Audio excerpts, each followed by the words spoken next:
Welcome to the Stuff and Things Podcast, your home for all stuff related to your favorite things in entertainment. Now, here are your hosts.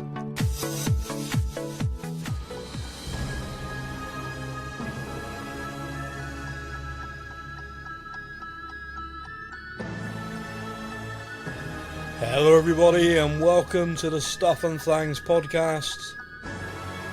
We are talking Loki Season 2 Episode 4 today. I am Sam. Joining me is my podcast amigo, it's Stefan. Hey buddy, how we doing? Yeah, I'm well, and you? Yeah, I'm doing alright. That's what I like to hear. And also joining us, it's the Marvel superfan, it's Kaylee. Hello. Bringing the energy again on Marvel Monday. Gotta love that. There it is. Podcast admin to kick off just to get out of the way. Last week on the show, we asked people's opinions of Discord.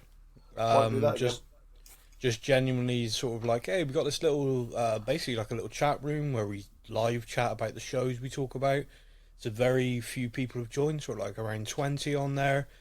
Several thousand people listen. Hey, why don't more of you join us? I did a Facebook post every single day of the week with the link, and we added absolutely nobody.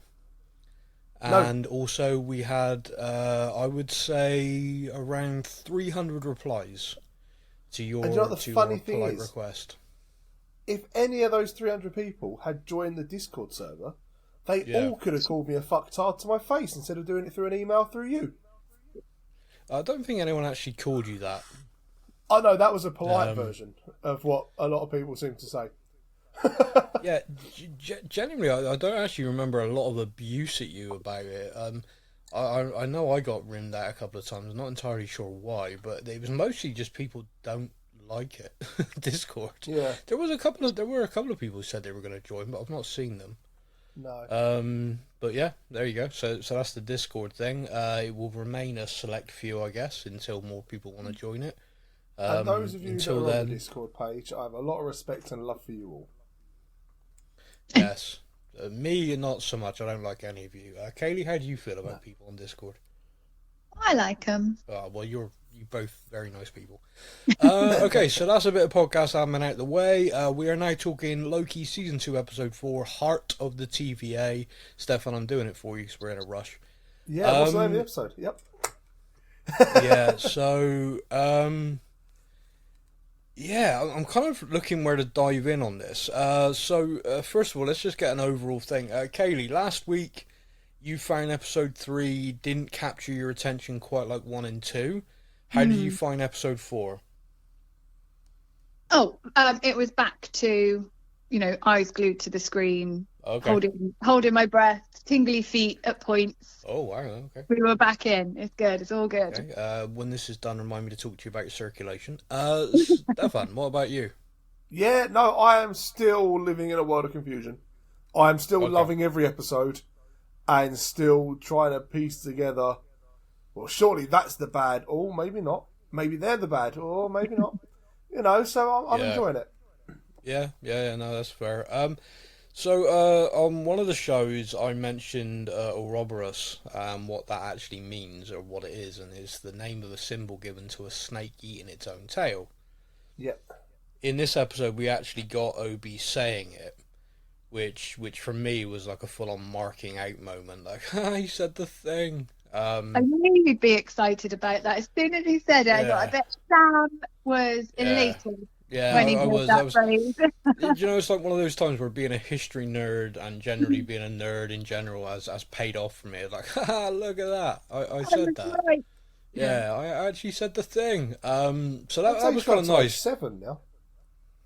Yeah. Say that again, sorry? I said that takes you up to about 7 times now. You're doing well on that. Yeah, in my life, yeah. So about 7 times being a history nerd actually paid off in any sense whatsoever. So that moment for me was kind of great, but this kind of episode, because we discussed it a few times about how we felt like there was kind of like a loop going on. Like when Loki got pruned in episode 1, we all kind of collectively were like, I bet that was Loki doing that to him to close the loop. Yeah. We had different thoughts on it, but it was kind of like, I bet that's where it's going. I wasn't expecting episode 4 to be the episode that closed the loop. I was kind of expecting episode 6, Yeah, it happened a bit quicker than I expected, but then that leaves me now to go, my God, what is happening in the next couple of episodes? Yeah, it definitely does that. So let's just try and dive in then, because straight away at the start of the episode, Miss Minute shows Renslayer the video of like a video recording of her and He Who Remains, and it's the same audio that we heard Loki listen to in episode 1. Yes. When he was time slipping. Steph, I'm going to bring you in first on this, just to get your kind of thoughts on that, because obviously at the end of last season, I Know a Secret, and we kind of had these different thoughts on maybe she's a Kang variant, different things. Yep. But it would appear that she was, in essence, the general of his armies. Yes. And he quite coldly, said, "Oh, you go on back to the TVA. I'll be right behind you. We're going to lead together." And then enacted Protocol 42, which for all the Star Wars fans out there was a bit Order 66. But yeah, wasn't it just? Yeah. Yeah. So Steph, what were your thoughts on that? See, now I genuinely think if it hadn't been for the fact that Loki had already heard that audio, I would have been full on Miss Minutes is pulling a trick here. Oh, really? Okay. I would have gone down that route, but because we've already heard the audio, I was one of the people who was full on Renslayer is a variant. I was on that theory, and I was proper on board with that. And now I'm like, oh, no, Renslayer was just the second hand almost, the general of the armies. Yeah. I'm like, oh, well, that explains that. And I love the fact that she's kind of got a point that she's been away for a couple of days, and the whole thing has fallen apart. So she has she's got a bit of a point on that one. Yeah, you guys kicked me out, and now how is it? Yeah. To be fair, the woman left who was in charge, and everything fell apart. Sounds about right to me. That's kind of how it works. Yeah. What did you think on? And Kaylee, I will bring you in on this in a second. But Steph, what did you think about the fact that we heard that audio back at the TVA? However, it was clearly recorded by Miss Minutes at the end of time, at He Who Remains kind of palace at the end of time. Yeah. So why was that audio back in the TVA? Because Miss Minutes is Agatha all along, and I think she is piecing this whole lot together. Yeah. And she is trying to bring down Renslayer so that she can have the control. So I think she is placing things all along just to try and work in her favour. That's my theory. Okay. Yeah, no, it's not bad. Okay, Kaylee, bringing you in on that opening scene, and what are your thoughts? Well, like Stefan, I genuinely thought that Renslayer was going to be a variant, but I mean, she's out for revenge now. I think she was genuinely under the impression that she was going to be second in command, taking over the world. But with the whole Miss Minutes and the recording, I feel like that's probably the first time they've done that. They've left the recording there, but this isn't the first time they've been through this loop. And every time, I think I've said it before, they're making small changes every time to get to the outcome that they want. Yeah. And Miss Minutes being, more kind of a sentient AI type thing, has obviously got the history and doesn't get wiped every time. So she's probably the one pulling the majority of the strings. Yeah. Okay. So just to kind of add to that, which I think possibly will add fuel to your sort of fire, is there is an official Miss Minutes TikTok account. Twitter account, as was. I'm not calling it what it's now called. Elon can go for himself. The Twitter account has always tweeted little things from Miss Minutes and stuff like that, and one of the tweets it did was a small video, and I think that has since been shared across all the social media for Loki.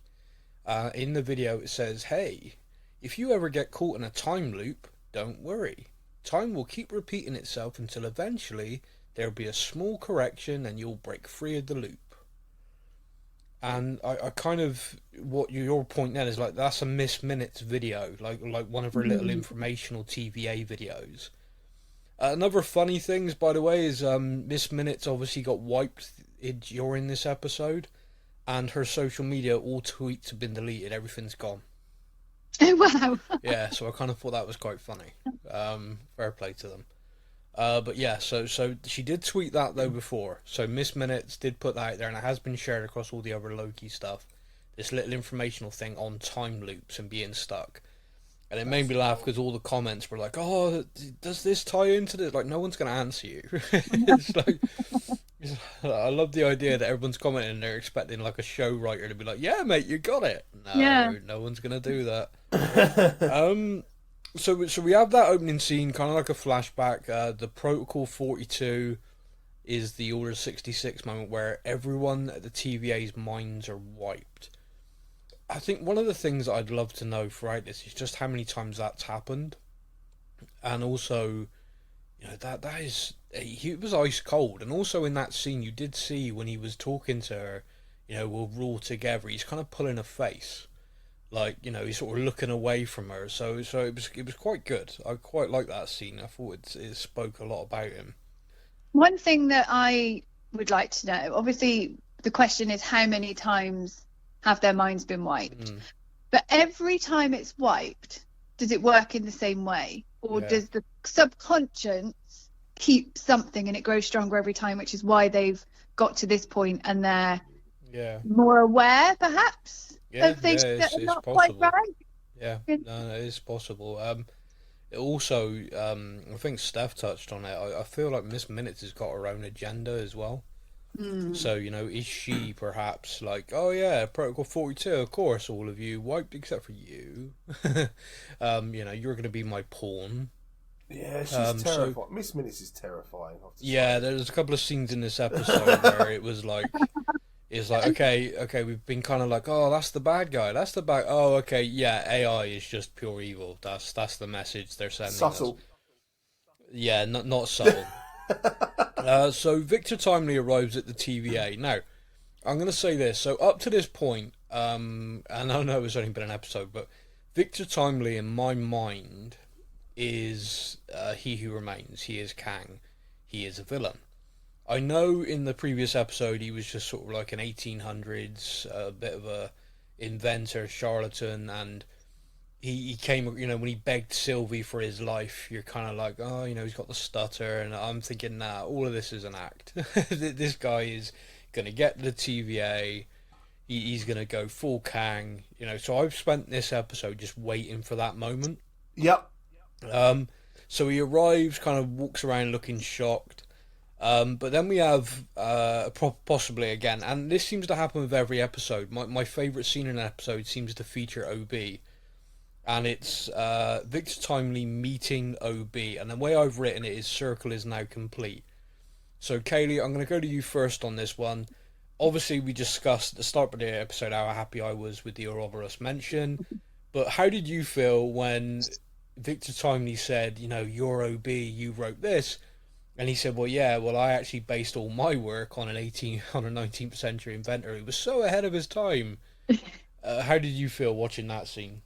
Oh, do you know what? It was so cute. It was so innocent, and they were, just fanboying over each other, Yeah.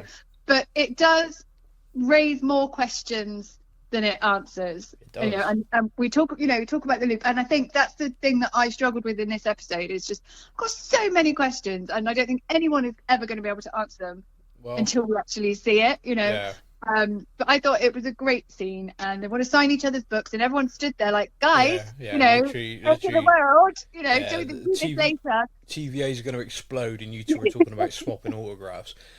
Steph, what did you think about that scene? For me, it was a proper like chicken and the egg sort of scene, because the TVA is timeless. Yeah, they've been there for thousands and thousands of years, yet OB based everything he's done on Victor Timely, who we know was from like 18 something from the last episode, but Victor Timely got his book from OB, and you just start going cross-eyed. Well, I want to add to that for you. You're currently cross-eyed. Let me send one of your eyes in a different direction again. So I was thinking about this, and I was thinking, was that always the case? So at the start of this series, we know that Obi has written the TVA guidebook. He says it several times. I wrote this. This is me. I did this. Then in episode 4, just after Renslayer has enacted this protocol where they sent this book back in time, he then says, "Oh, well, I actually based it on this guy." So was it always that way, or is that now changed? Because remember, we saw in the episode when Loki was time slipping, of course, on the sacred timeline, real as things change, his memories were updated in real time. Yep. So there you go. That's just a mess with everyone again. No, I reckon you're onto something there, actually, because, when we had the whole Loki interaction of no one's got that, oh, wait, I've got one here. Yeah. Because Loki was telling him. So, actually, the fact that they've now caught up, that could well be the fact that, he did base it on him because it's all now caught up. Yeah, and also, it kind of, Kaylee, and what you were saying about time loops and them keeping a loop going, He Who Remains plan, the final words he said to Sylvie was, "I'll see you soon." So he felt that he had something in place which meant that he would be back. He needed her to kill him to start this chain of events that got Victor Timely to the TVA with his prototype, and and it kind of like he had this plan in mind. And clearly he did, because Miss Minutes was like, "Oh, we are enacting his plan, dropping this book off here." And so it's kind of like, he had this all set up, is like a failsafe. Ideally, Sylvie won't stab me, they'll listen to me and they'll do as I tell them to. However, if they don't, because, let's face it, they are Loki variants, who knows what they're going to do, then I've got this plan in place. And like you said, it feels like it's a closed loop. It feels like it makes it inevitable that no matter what happens, He Who Remains will return. It's always going to happen. Yeah, which is what I kind of feel like the next couple of episodes are going to be about, which is the realization of, we're stuck in a loop. What the hell can we do to get out of it? So do you think then that He Who Remains wants there to just be the sacred timeline, and he wants to destroy all of his variants, all of the branches, all of the multiverse, and just have the one timeline, and that's the cycle that we see in the next films? And I fear the question you just asked is the one that I asked a couple of episodes ago, and people really didn't like me for it, which is this the sacred timeline for 616 only? And that's the bigger question. Is Doctor Strange currently off on a branch timeline, or is he in a different universe? Are the variants from different timelines, or are they from different universes? And it's kind of a question that's bugging me. But at the same time, I'm like, don't think about it too much, because your brain will hurt. It's the wrong time of day to be thinking about this stuff. It is Monday morning. It's Marvel Monday though, so we are trying to sort of do it. They agree to work together, Timely and OB. Steph, I'm hoping you picked up on this, because in this whenever show, you say that, it means I haven't. Oh no, I kind of hope you did, because I know Kaylee. Now I don't know if you're a big fan of these, but did you like the Back to the Future films? They're all right. Wow, the musical is incredible. I'm just gonna mute her. No, that's it. They're all right. Unbelievable. Just quickly, as you mentioned muting, I was going to point out they have just started digging the road up out the front of my house. It's meant to be like 200-300 meters down the road, and they've decided to do it outside my window. I will edit this as best as I can, but if the listeners do hear some noise, mainly when I'm talking, because I can't edit that part, that is just what it is. Yeah, well, okay. Well, I'll mute him as well. It's just going to be me, people. Hello! So, Steph, did you pick up on the Back to the Future reference? No. Okay. So, in Back to the Future, Doc Brown is explaining time travel and stuff to Marty McFly, and this shows obviously a lot about slipping through time. Yes. One of the things Doc Brown does is he creates a model of Hill Valley, and he apologises that it's not to scale and it's not good and everything. And the friggin' model's immaculate. He's even got the trees painted and stuff and everything. In this, we see OB play the role of Doc Brown, where he wheels out a model. Oh, it's not to scale. I didn't have enough time to finish it. And the friggin' thing's amazing. Yeah. To me, that was a clear Doc Brown Back to the Future nod. I really should have got that one. I'm disappointed in myself.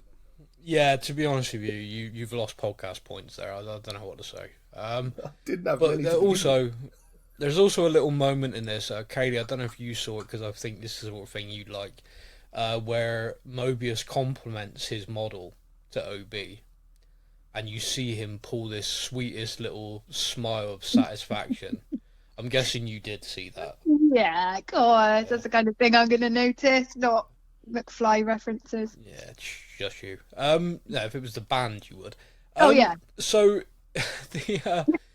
there's a little silly thing I've got with my daughter, right? We watched the film, a Disney live action called Maleficent years ago. And there's a little girl who plays the young version of Maleficent, and the character compliments her on her wings, and she does this little face, like does this little dance of happiness. So we always describe that now as like your wings face whenever we see it anywhere. So to me, OB doing that was like the like your wings face. He was full on like, yay, dee, dee, dee, dee, dee. Someone complimented me. Yeah. Kaylee, I'm going to bring you in first on this because I want to say it. OB's been a character that absolutely loved. Seems completely innocent. Seems wonderful. Like these little moments where he's smiling and stuff. How would you feel if it turns out that he's the big villain in all this? Oh, I would riot. I would absolutely riot. But you know what? Every episode, I end thinking, no, Yeah. All sweetness and light. But this one, Yeah. because of everything else that's happened and the fact that he has clearly been through this multiple times and possibly is one of the only ones that hasn't had his mind wiped to the same level, if you can even partition it in that way. I don't know. I really don't know. And I'll be livid. Okay. Absolutely livid. Steph, I'll just ask you that same question. Yeah, I'm getting to the stage now where I'm starting to wonder how he's the only person that wasn't wiped, and if he has been through this multiple times. Yeah. There's that little part of me that's like, Okay, but so at the same time, I have that same thing. Remember in Infinity War, Doctor Strange sees like the millions and millions of it, and we only win one, and everyone kind of looked at that and went, "Surely not, come on." But I'm now looking at this and I'm like, how many times has OB been through this same loop? Yeah. Is it a similar thing of OB's been through this loop so many times? Is like, well, surely this has got to now be the only way we can win this one. Surely. Like, if he's been through it that many times. Have you seen the preview of the next week's episode? No. No, I don't watch them. Okay. In the preview, there's one line. Kaylee, cover your ears if you don't want to hear this. And it's Loki to OB, and he says, OB, there must be something we can do different this time. So there you go. So, just before we move on, now we've had this conversation, something's just popped into my mind. Dun, dun, dun. Bum, bum, bum. Yeah. So, when Loki volunteers to go through the tunnel, there's no real reaction. And I was genuinely expecting, someone to go, no, it should be me. No, it should be me. No, you do it. No, you do it. There was none of that. No. And I would have expected OB to kind of have something to say at that point. Yeah. But he doesn't, because he knows that Victor Timely is going to do it or needs to do it, because when he kind of says, no, it should be me, he's like, yeah, go on then. Yeah. Well, I did wonder, like you said about the kind of the episode ends and you're like, oh, okay, OB, what was that? Yeah. OB kind of like, yeah, it's going to be a bit rougher, but as long as you're fast. I mean, as long as you're fast, and he literally gets obliterated spaghetti fire. Yeah, spaghetti. The minute the door opens. Yeah, that shouldn't have made me laugh as much as it did, but it made me laugh in the sense of this is the third Kang that we've now met, and the third one to be obliterated quite quickly. And I'm like, this is not a good body count for Kangs. Like, no, but they keep coming, which I They're think infinite. perhaps They're infinite. I think perhaps that's the menacing part in this. there's Like, always okay, another that one's one. Yeah. yeah, and that's kind of like okay, that's the superpower in this is Yeah, that they just I mean, keep coming. Thanos never got turned into spaghetti, but then he did only get clicked No. once, and He that did was get it. dusted, yeah. Yeah. Yeah, Iron Man did dust his ass. So going back into this, because I want to talk about this scene, but I've got to be honest with you, this scene made me actually uncomfortable, which I think shows they did it very, very well. Hunter B-15 is talking to the General and her Minutemen. She wants them to be part of the TVA as it is now. Look, we understand the way you acted and stuff, but you have to understand things have changed. We want you, and she gives quite a good speech, and the General kind of listens to her. Yep. I I think she wins him over at that point. Well, I don't know how far in kind of like when I think kind of they're in that cell, they're reflecting themselves. I think perhaps it is just this realization of like we've done what we thought was best. It's not worked, but we are doing this for the TVA. So if someone's saying that you did this, it didn't work because we need to act in a different way now. Yeah, I think they're certainly receptive to it. Renslayer rocks up with Miss Minutes, and it's less a kind of, hey, so you got Hunter saying, look guys, you did this wrong, I'll forgive you if you join us when the time's right, to Renslayer like, hey, join me or die. And they actually choose death. Like, and the General even says during this, how does it make you feel that we would all rather die than join you? Yeah. Which I thought was, wow, that's an ice cold line. Like, that is like, and delivered with real, probably the accent helps, but delivered with a real kind of fuck you to it, which I enjoyed.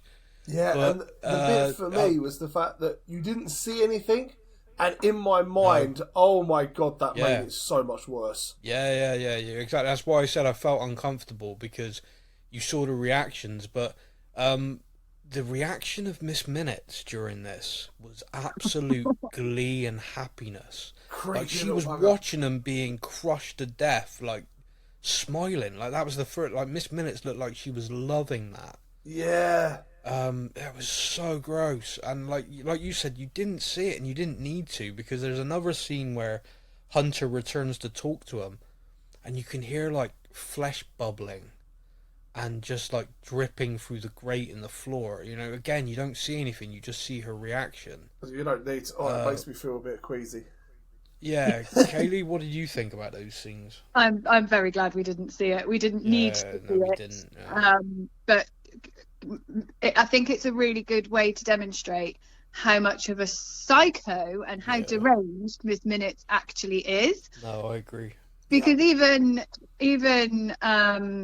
X5, for all of his, he's now a traitor, was Brad still Wolf, please. Brad Wolf. there was still a gleam of in his eye. Whereas Miss Minutes was just like, yes, look at this. Yeah, and it was really scary. And I did have a brief moment when B-15 Hunter goes back, and I thought, please do not pan that camera around. I do not need to do this. I can only imagine the mess. Yeah, and that's it. And we've talked about it before. Like, your imagination can do so much, and if the acting's on point and the writing's on point to the reactions to something, you don't need to show it. You just need for us to go, nope, don't need to know. Oh, we know. I heard a crunching noise. That's all I needed. Thank you. Out. Yeah, that was the noises. Like, don't do that to me. That's really messed up. What did you... So, just again, and obviously, like you said, Brad Wolf sides with Renslayer. He's the only one. No great shock. Her deal was like, oh, if you help me, I'll give you your life back on the sacred timeline. And he's really like, yes, enjoyed please. being in movies, didn't he? He loved being a movie star, didn't he? Good old Brad Wolf. I will sacrifice every one of my colleagues just to go be in the second movie of my film. Yeah, he loved that. Yeah, just like, they can all die for me. So, parking that again to one side, sort of ongoing is Victor Timely's working with OB to try and create this device to expand the loom to stop the TVA from exploding. In our minds, that's what's going to happen. Yep. We discussed this right at the start that Loki, we then catch up with episode 1 Loki running around, and we see episode 4 Loki prune him in front of Sylvie. Yeah. Which... The funniest thing about that is we watched that in episode 1 and I think we all kind of like had a feeling that was what it was going to be. Yeah. But then it happens in this episode and he says to Sylvie, it all makes sense, and she's like, okay. Yeah, whatever, if you say so. Whatever. It's like this place is freaking whacked out. But Miss Minutes is in the system. She's trying to create problems for him. Like, she stops the elevator with Sylvie in it. She's closing doors. She's generally creating hell. Yeah. And one of the funniest things for me is I watched that episode 1 with that phone ringing, which drew Loki to that door. Yes. With that phone ringing, I watched 10, maybe 20 theory videos from TikTok to YouTube. People like, in horror films, like the phone ringing is like this big thing, and 7 days. People analysed. I mean, they analysed the living shit out of that, and I was like, wow, like, I completely didn't even mention that on the podcast. I'm a fool, you know. I was like, damn it, well, what have I missed here? And I was like, I watched all of these things, so when that phone's ringing and he then walks towards to pick it up, I'm thinking, this is gonna be like Loki talking to himself, like from another version of the future or something, like, good, you pruned me, now I need you to do that, you know. It's gonna be like something really weird, and then little OB's voice, hello. Just like, what took you so long? Just like, they absolutely cracked me up, to be honest with you, because I thought that's so perfect. You've put that in there for 4 episodes and people have gone wild, to the point I even saw one person suggest it could be Mephisto. It's not a Marvel theory if it's not got Mephisto somewhere. Exactly. It was me. No. Yeah. But my favourite thing then is where, once again, this kind of, but could it all be an act? Now we've said this, but this kind of innocent of, I mean, I could reset the system and that'd take Miss Minutes offline, but, you know, if I do that, that'd take all the protocols down. And Mobius like, well, what does that mean? Well, people would be able to use magic inside the TVA, and Loki and Sylvie look at each other. Do it! Turn it off! Yeah. So we have this scene where Obi does take the system offline, and we see that because apologies, I'm just going to backtrack slightly. Brad Wolf has gone and taken Victor Timely, who was fascinated more than saving the TVA. He was fascinated by a hot cocoa machine. Which was my favourite scene in the whole show. Which was absolutely friggin' endearing again, which at this point I'm still... because keep expecting him to be the Kang bad guy. Yeah. I keep expecting at some point him to be like, drop that stutter and be like, I'm back. And me to be like, oh, I knew it. So when he's like, a hot cocoa machine... He's like, do you want to go and see it? Yes, I do. And he's blown away by it. The guy that took him off to go see it, Hunter's kind of like second in command. Hunter D90. That's it. There was a scene with him earlier where I was kind of a bit like, oh, is he what it seems? He seems a bit more reluctant to what she was saying. And then when he agrees to take off Kang, my brain is going, this is it. This is the moment. The guy's going to turn around to him and just say to him, all right, you can drop the stutter now, what are we doing? Or something. I'm waiting for this guy to do that. And then he gets pruned and I'm like, oh. Well, did you... So there was like this second where, because he got pruned from behind, similar to how Loki pruned himself, there was a couple of seconds where you didn't know someone had, glow sticked him of destiny in the back. Yep. But I wondered, because again, I'm just waiting for this Kang to appear from Victor Timely. I wondered if he somehow managed to, slip something in the hot cocoa that he handed him that would, like, he'd drink it and he'd be pruned. Do you know what I mean? I'm, like, so focused on that when you see that it's Brad Wolf, who, by the way, apologises afterwards, which was kind of weird. Like, well, why are you doing this then, you asshole? But yeah, anyway, so we have the hot cocoa. He takes Victor Timely, and again, I'm kind of like waiting for this turn, and he's there with Renslayer and Miss Minutes again, and he kind of says that like he's playing along, where he's like, "Oh, I'm glad, I'm glad I'm back with you guys." Oh, you saved me. Yeah, which is kind of like, oh, have I got some stuff to tell you? And I'm like, oh, there he is. There he is. There's the villain emerging. Yeah. But yeah, so back to where I was. We have Miss Minutes now being deactivated. And Kaylee, I'm going to bring you in first on this. The scene of Miss Minutes basically gradually fading away. What were your thoughts on that? It was done very well. I really enjoyed it, and I was waiting to see this analog clock, and I was kind of hoping that was kind of how she would float around now. Right, it's like reset. Yeah. So the fact that she was, completely obliterated was a little bit disappointing, because I think even having, this analog clock face, I think she'll be back.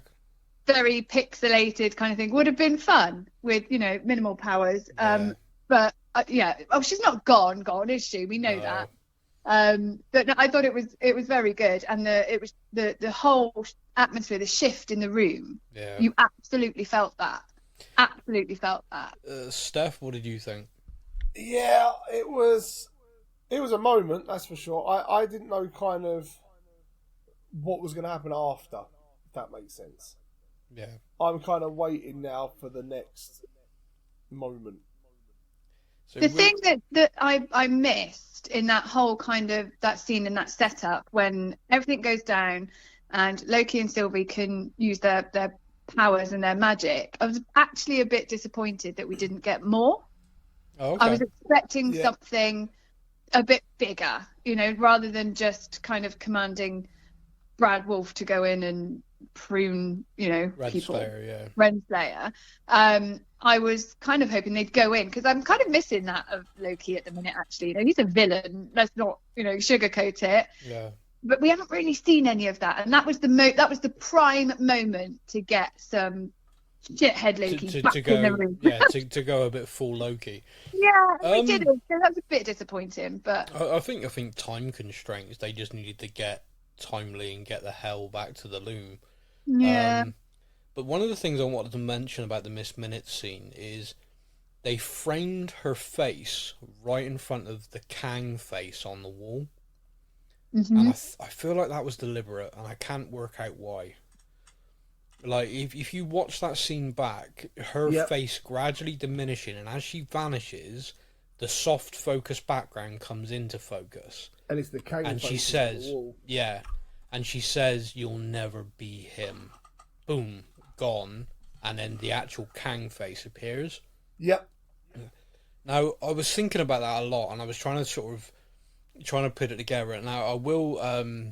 I saw this online later on. I thought, well, okay, I'll mention this because this wasn't something I thought of. But do either of you think, and Kaylee, I'll start with you, do you think that Miss Minutes, even in that final moment, was actually manipulating Victor Timely?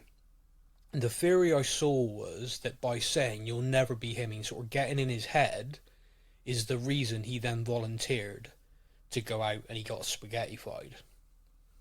Well, what do you think? Do you think that's reaching, or do you think that could be, again, Miss Minutes just enacting some sort of plan? No, I think that's probably more right than anything else that I've seen, because it goes back to this, is that the point when he gets spaghettified? I don't know what the right term is. It's very good English. The precise moment that we get those infinite cans to enact the actual plan. Steph, and that's what she wants.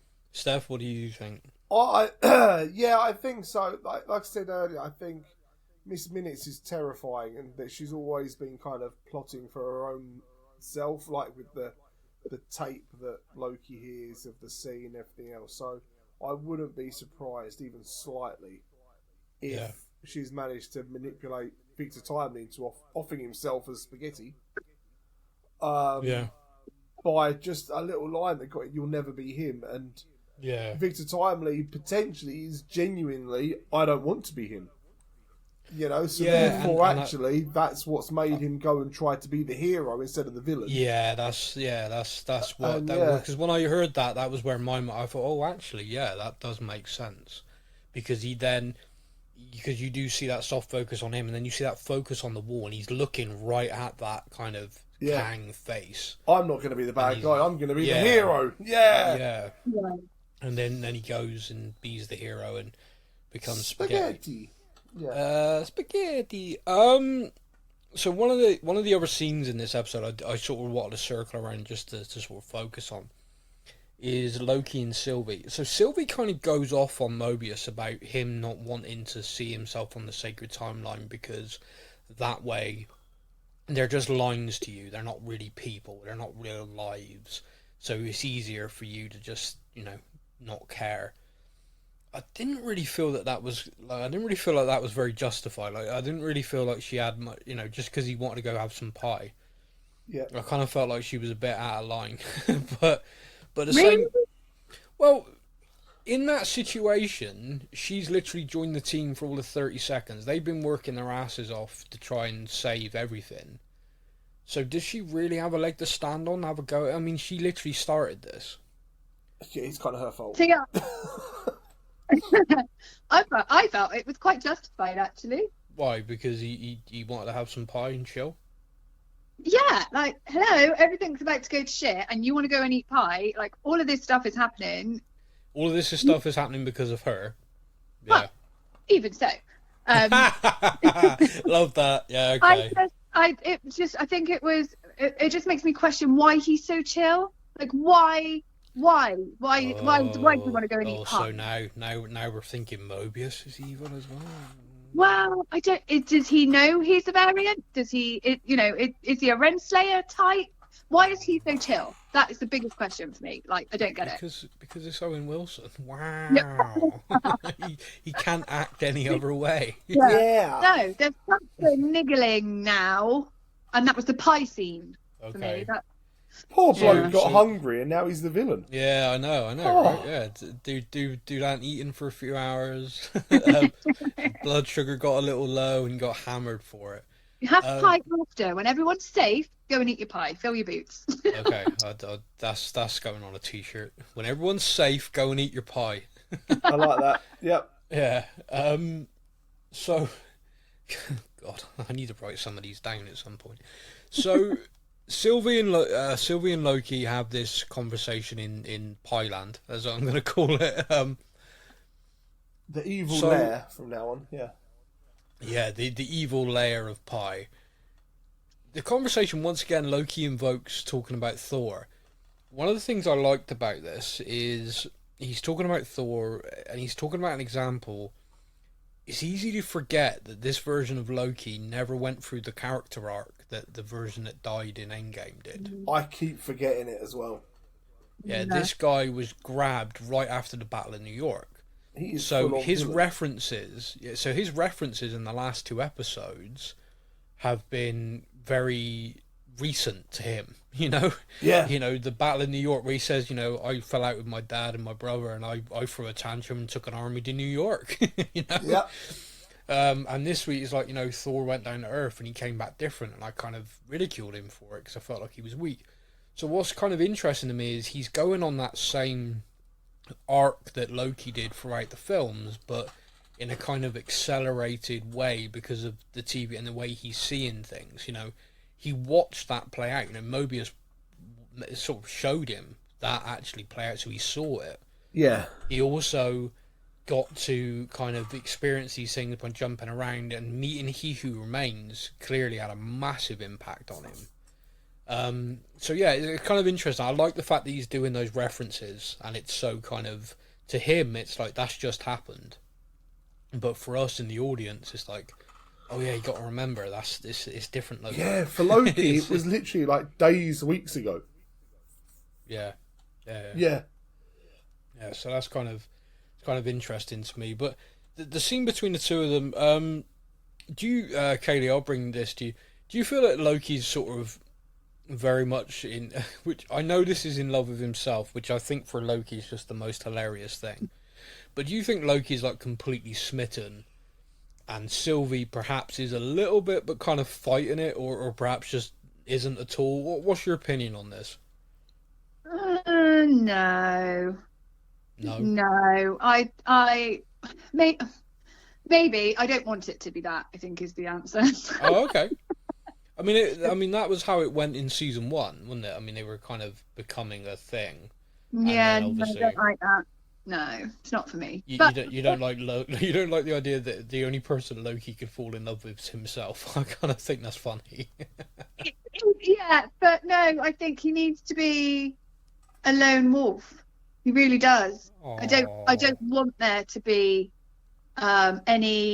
anything that would stop him being him. I don't want him to be, oh, well, what about, my love? If I do this, how's it going to impact them? And I don't want him to, de-escalate situations where normal Loki would just kind of ramrod straight in, Right, okay. All right, so Kaylee's jealous because she wants Loki to herself. Steph, what do you think? I'm on the page of Loki only ever being able to love Loki. I think just fits so perfect. Yeah. I love the character of Loki, and I think he's been brilliant. And I think Tom Hiddleston is doing an incredible job of playing this Loki, having already played the other Loki that we've seen in all the other films and bits that he's done. Yeah. To then be able to go back and play this Loki so well, and the fact that the only person this Loki would ever love is himself. I think it's just perfect. Saw an interview with him the other day where on his 30th birthday he was on set filming Loki, and on his 40th birthday he was on a set playing Loki. And someone said to him, "It's like, how would you feel if on your 50th birthday you were still doing it?" He said, "I'd love that." So he loves the character, doesn't he? He really does. It's one of those things where I think sometimes like you can do these things, and I think he's a very good actor. He's done some amazing stuff, like different things I've seen him in. But with this, it kind of feels like he has a lot of fun. Like I can be this character and just go nuts, just absolutely have a laugh with it. And I also think he's a little bit protective of it, because I have also seen him say like, "Oh, if they recast Loki, over my dead body." So so I did kind of like that. The end of this episode, then, we've kind of already touched on it a number of times, where we talked about the spaghettification. Victor Timely does volunteer. He just puts on that massive suit. Was there, to me, genuine shock at that moment? Like, doors open and boom, he's gone. I was expecting some big suspenseful, will he make it? Will he? Oh, I don't know. And no, just open the door, bang, gone. Steph, what did you think about it? Did that shock you? I genuinely rewound and watched the scene again.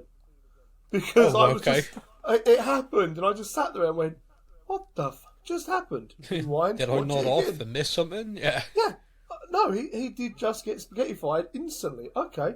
One of those moments where you think to yourself, oh, I've looked down to get a drink, looked up and gone, what the? Yeah.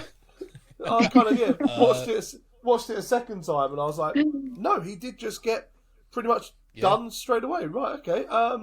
That's Kane Neal, Events 3. Right, okay. Kaylee, what about you? Yeah, it was a genuine mouth hanging open moment, and I just sat there, and all I could think of was, thank God it wasn't Loki. See the passion and love for Loki shining through now. I now completely get why Sylvie got to keep her filthy hands away from him. I get it now. All right, chill. Yeah. Very well done. Very well done. Yeah. Spaghettification was great and kind of freaky, but obviously then all of our characters are just like staring as the light's getting brighter and brighter and brighter until the end of the episode. Boom, it goes to black, like there's been an explosion. And the episode ended, and I'm sat there going, this is episode 4. there's 2. What the okay, after credit. Come on, give me a credit. Come on, give me something. Give me something like to... No? Okay, there's nothing there. I just got to wait a week and wonder what the hell's gone on. Damn you, writers! Yeah. I'm quite glad, though, because if they'd have done that at episode 6, I would have been livid, because we would have had to have waited an inordinate amount of time to find out what happened. So I'm glad it was episode 4. I saw this the other day. like I really enjoy Marvel, and I've really enjoyed the Marvel series on Disney Plus. I know lots of people have different opinions, but I have genuinely enjoyed them, and I've gone back at different times and rewatched them. Like just yesterday, I was rewatching She-Hulk episodes and laughing my head off. I forgot how funny that show was. Yeah. So I really, really like it, but I did see someone tweet, which did really make me laugh. But the tweet was, imagine that was the end of episode 6, like you said. And then you're like, okay, so what's going to happen? Is there a season 3? You know, what's going to happen? How am I going to learn the end of this? Well, let me tell you this. You got to watch episode 6 of this new series we got coming out, but then episode 4 of this other series, which will tie into the film, which is also coming out.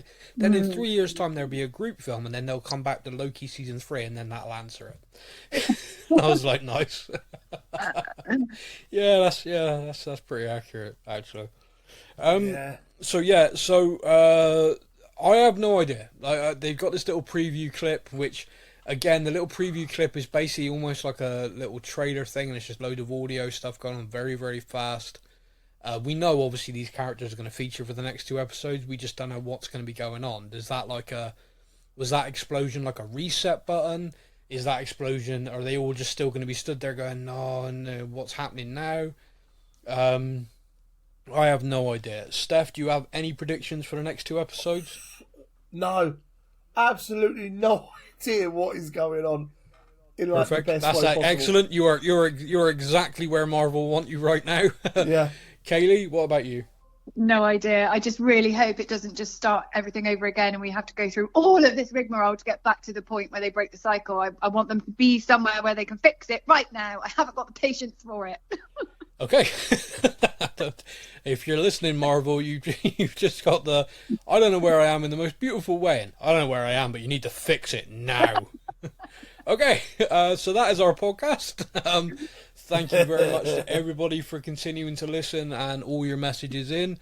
If you have theories, do get in touch with us. If you want to discuss your theories in real time with us, you can join us on Discord. The link to that will be in the podcast description.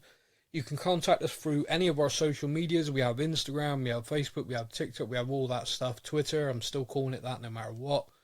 And obviously you can still message us via your podcast app or email, sam@stuffandthangspodcast.com. There is also a contact button on the website now, which you can press and send the message in if you'd like. Speaking of the website's just been updated. If you want to check that out, it's all the W's, stuffandthangspodcast.com. On that is a full archive of every show we've ever done for every genre, so you can look that over. It's also, a lot. You'll also find a gallery section and a merchandise section, which is coming soon. Hats appears to be the main thing that I'm getting for people at the moment. But yeah, that's it. Kaylee, say goodbye to the lovely people.